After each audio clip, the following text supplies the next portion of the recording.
Welcome to Wine Soundtrack USA. Listen to the passion with which producers narrate their winery and their world in 30 answers. Discover their stories, personalities, and passions.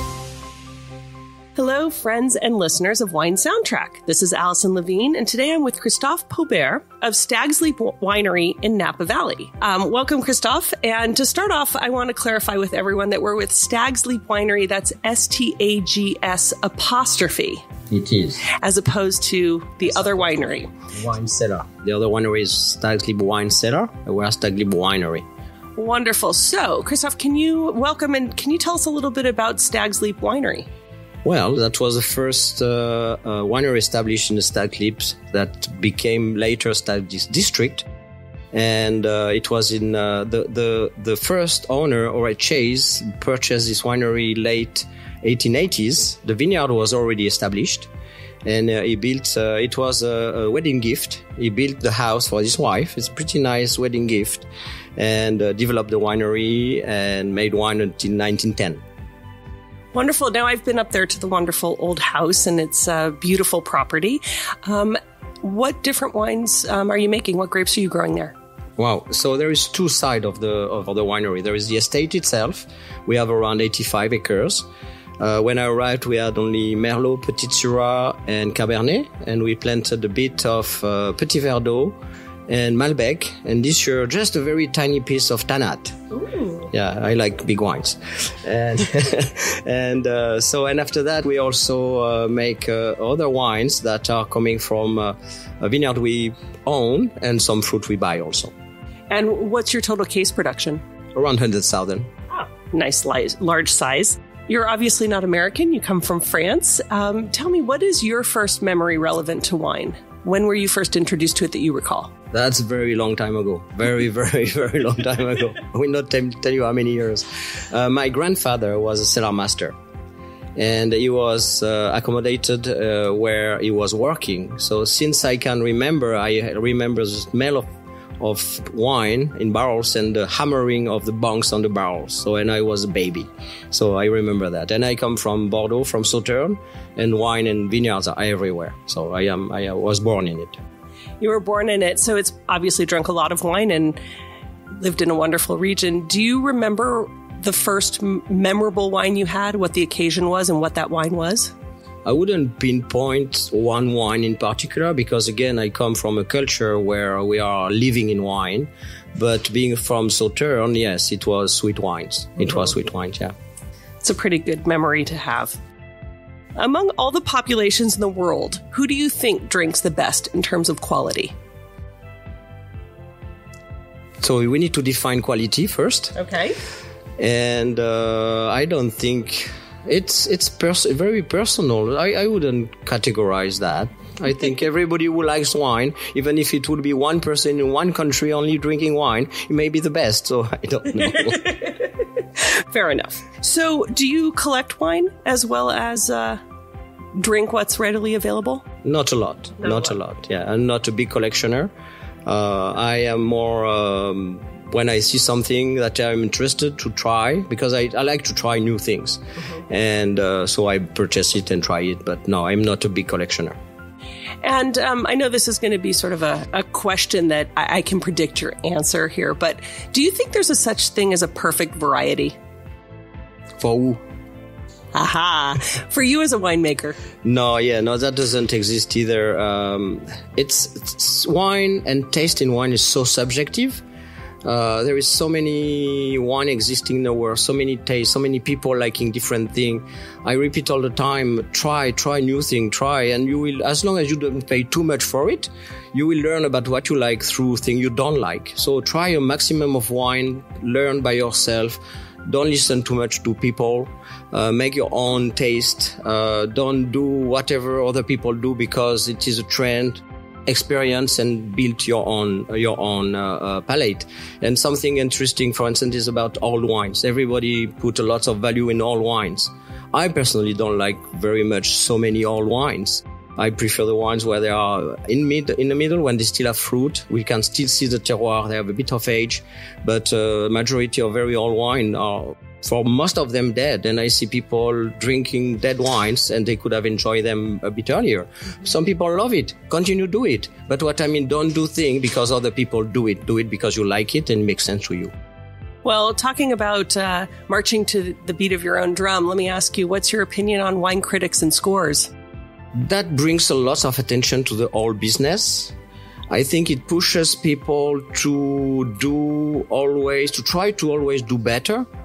When it is, for me, the part that is a bit questionable is when everybody makes the same style of wine to please wine raters, and that uniformize the styles, and that is a shame for me. But I think it pushes people to do always better, which is good. Question yourself, which is good. But again, when everybody makes wine not for what they believe in, but to get a rating because they know certain people like a certain style, that is a shame. Mm-hmm. So I'm going to jump over here and ask you a few questions about you as a wine consumer. If you had your choice, red, white, or rosé? I will never reply to that. Is what day, with what per friend, and what food? I think that's the right answer. Still or sparkling wine? Same reply. For what occasion? What temperature? Outside, inside, in vacation? So, because there's a wine for every occasion and every mood, let's talk about food and wine pairing. How do you approach food and wine pairing? Do you think there are hard and fast rules that we have to follow, or how do you look at it? So that should be also a personal preference, but you can go two different directions. Or you match very well the flavors of the wine with the flavors of the meal, of the dish, or you can go a bit opposite. Mm-hmm. So I let people choose. I prefer personally a bit opposite, to refresh when it is heavy or to bring, but it's really a personal taste. And I don't want, what I try to do all the time with wine and people talking about wine with me and pushing them to experience what they like. Don't listen too much. Get information, but experiencing. Don't do something because you have been told to do it. Do it because you like it. Mm-hmm. What do you think a non-drinker loses out by not tasting the Stag's Leap Winery wines? That's a good question. That would be pretentious to say that they lose a lot. We are one of the many, many wines. No, it's part of an experience. It's a name that is pretty recognized. My job is to be very consistent in quality and style. And one day, maybe they will discover it. Maybe they will like it. Maybe not. We make 20 wines. I'm not pretentious to the point to think that the 20 wine I make are going to please 100% of the people. When you make what we call a luxury product, wine or anything, you have to be very unique. So we know that we are not going to please everybody, but people who like what we do, because we are so unique, they will be a bit faithful to what we do. And it's all about luxury, perfume, cars, anything. It's about being unique. So I know I will not please everybody with what we do, but people who like what we do, they will not find it anywhere else. Well, if space aliens were to land at the property, at the winery, which of the wines from your portfolio would you want to give them that you think would please them? I will just give them wine if they take me with them. That's not fair if they come and just taste the wine. Well, if they like the wine, maybe they'll take you back. No, but if they're aliens, I think anyone will be foreign to them. Mm-hmm. So first thing, I will make them taste maybe a white to start with, because maybe a bit less aggressive, and hopefully they will like it and not kill me. Mm-hmm. So, vintage.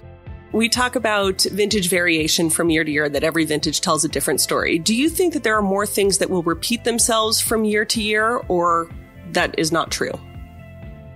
There is some vintage. So never any vintage is similar to another one. But after that, you can put them in buckets, more or less. You have, I have been asked recently about different vintages I've been for 10 years. There is some vintages I call normal Napa. So very, very good weather all summer long with a few heat spells, and that is what I call normal. And after that, you have cooler one, and you have warmer one, like 15. We had to pick everything at once. Everything was at the same time. And the last one, the 18, that is exceptional and totally it was very difficult at the beginning of the year to know what we would harvest because it was very slow ripening, and but the result is unbelievable in my opinion. So no, it's vintage. So also it depends on the style of wine you make. I am making wines that are very, very showing the quality of the fruit. I use no artifact whatsoever. It's a fruit, 100% of the fruit. So you will see normally more variation of style, or not a style of characteristic of the wine year to year than maybe other people using more artifacts, more oak, more ripe, and things like that. This thing uniformize a bit the wines. For what we do, it's just going to be much more different depending on the vintage also. Do you think there are any signs or omens that will predict the outcome of a harvest? Yes and no. So yes and no, because we have seen the dates of bloom, the dates of bud break bloom. We can see the temperature, we can see the size of the berries, we can see the size of the clusters. We can have a few ideas. But for instance, when we started last year in 18, we started the vintage very late with a very cool weather. I couldn't have told you that it would be the vintage. I would say it's exceptional. So you can see that we learn on the way, and it will be very pretentious. We have a few hints, but to really know what will be the final result, the truth is in the tank. The truth is when the extraction starts and we can see something. Yeah. Do you and your team have any good luck rituals that you perform at harvest each year? Not really. No, just we have a glass of sparkling the first day to cheer, and something may surprise to cheer and remember everybody that the main one of the focus is the safety of the people in the cellar. Safety first, and the fruit second, because people are more important than the fruit. But after that, it's what I like about winemaking is a team endeavor. It's all about, it's very hard during harvest, many hours, many days. At the end, it's like the Groundhog Day. You need to remember it is going to finish, because it's every day is the same thing, for 2 months. And it's very hard. It takes on you. So it's the way we can achieve harvest is because we are a team, we are a crew, we support each other, and the result belongs to everybody. Winemakers were in the front, but we couldn't make what we do without all the people behind us, from the vineyards to the cellar, and that's what is great about this industry. And then, of course, there are the grapes, who are part of your family. And I'm curious, a lot of times winemakers are known for walking through the vineyards and talking to the vines, or in the cellar, talking or singing to the grapes. Do you speak to your wine at any point along the way? And if so, what do you say or sing to it? I don't do that at all. I am a very scientific person. I use science for understanding the tradition, because I don't use crazy thing new or thing like that. I think we have made wine for centuries. We have refined how to make it. The 40 last years, we have understood much better when we do something, what it does to the wine, and it is where the science is for me. But no, I'm not an esoteric person. So you grew up in the wine industry, surrounded by vineyards, and wine was in your blood. Is that something you always wanted to be when you were a little kid? Was there something else you wanted to be when you grew up, or did you always want to be a winemaker? So, no. That's a funny reply, but I wanted to be an architect first. Yeah. But you can see the similarity between architecture and winemaking. A lot of technical thing, but a lot of people interaction. And everything I like personally in life, it's a mix of art a bit, and technical. I love photography. I love cameras, but camera without a good photographer is nothing. I like Formula One, because you can put me in a Formula One, it's not going to go very fast. So I like this mix of technology and human interaction. I like that. So it's why my second choice was winemaking. I am from Bordeaux. I was very good in chemistry and science and all of that, so it was quite easy for me. And I didn't like wine when I started winemaking. No. Really? Yeah. And how did that change for you? Because when you learn something, you learn to like it. So you didn't like to drink wine, or you just didn't like the idea of wine? I was 17. You liked beer? No, I wasn't drinking. I like wine because of the culture, because I was in this culture. But I wasn't, at 17, I wasn't one drinker. Red wines was a bit aggressive to my palate when I was 17. So, I was more attracted again by the science around it. And after that, of course, you learn about it and you learn how to love it. What do you do in your free time? I mentioned that a bit. Photography, lots of photography. I like to paint a bit. I like to read. I like outdoors. And I row. I have my own single scull and I go rowing on a little lake close to Napa. Oh. And are you a fan of any sports teams? In France, yes. Not really. I don't really follow. The Warriors is not. It's an easy one. Yeah. But I still follow sport I love rugby, I follow French sport. And if your team were to win, or when they win, what bottle of wine of yours would you present to them? Oh, I never thought about that. What I have the same reply. What are you going to eat?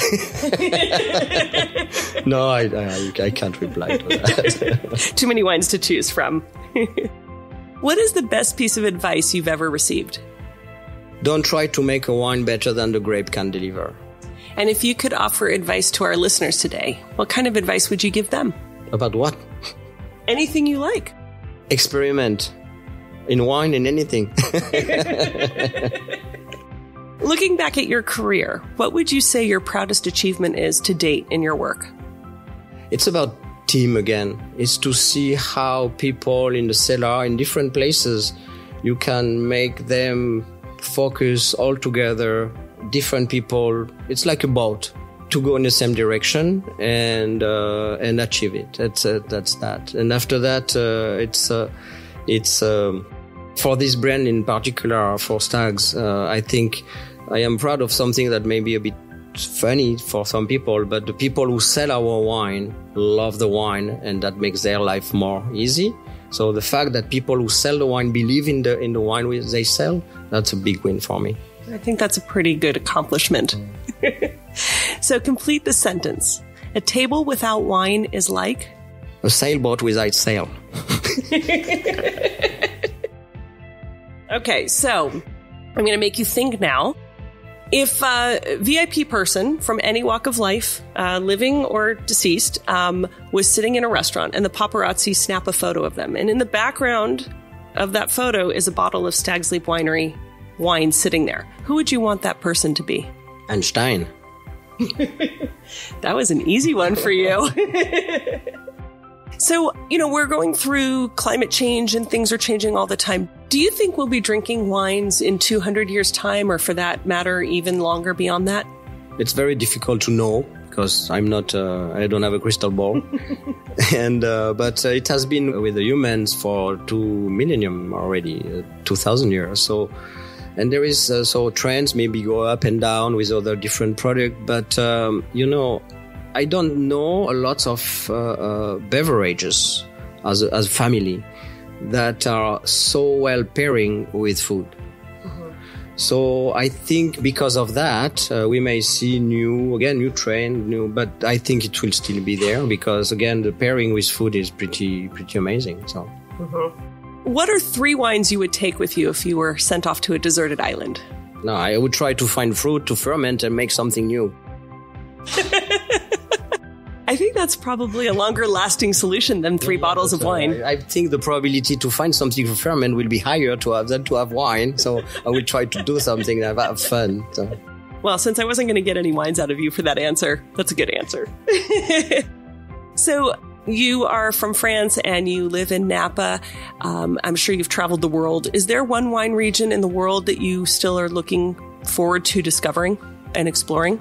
No, it's the thing is I have made wine in different countries, and even in each country it was a little region. So I have never made a Burgundy, or I have never made impossible to imagine Pinot Noir in my life. So I will not be able to do everything, to have all the experience I would like. But just for the same thing, I would love to put my hand dirty in many grapes in many different places. I have been in many different places, and you have all from very bad wines to very good wines everywhere. everywhere. Proportion can be a bit different, but it's to experiment. I have made 20 different varieties, but there is 100, 200, 300 varieties I haven't made yet. So I will never achieve that. But it's again open-minded, experimenting, you could make wine in different area and different varieties. I would love to. But is there somewhere on your bucket list that you want to get to, and whether it's to visit or to make wine? I don't think this way. No, I'm not frustrated. It's fine. So, Christophe, we're almost finished, but one of the things that we do at the end of Wine Soundtrack is we always like to play a little game of tying in wine with music, maybe what it makes you think of, the type of music a particular wine alludes, or what you'd want to be listening to. So I'd love your thoughts on that. My thoughts are very limited. Because that already is difficult for me to do that. But I can tell you a funny story about. There is someone who we did a seminar one day, and we tried some wine, different wines, with different music, and the person tried to tell us, do you see when you taste the wine with this music, it tastes more acid, and with this music it's less acid. And we all together, we are looking at each other, and we know. So I have been through this. So there is this new.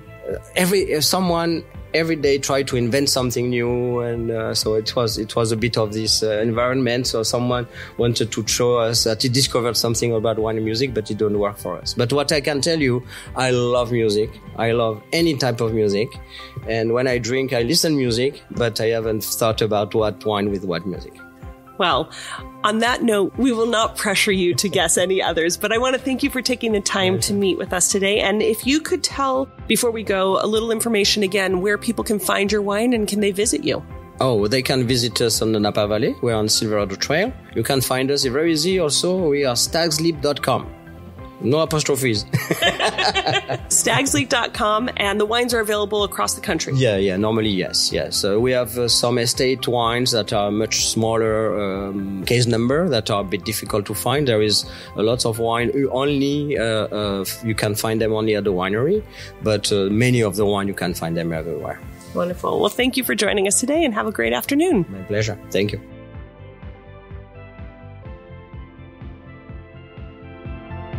Thanks for listening to a new episode of Wine Soundtrack USA. For details and updates, visit our website, winesoundtrack.com.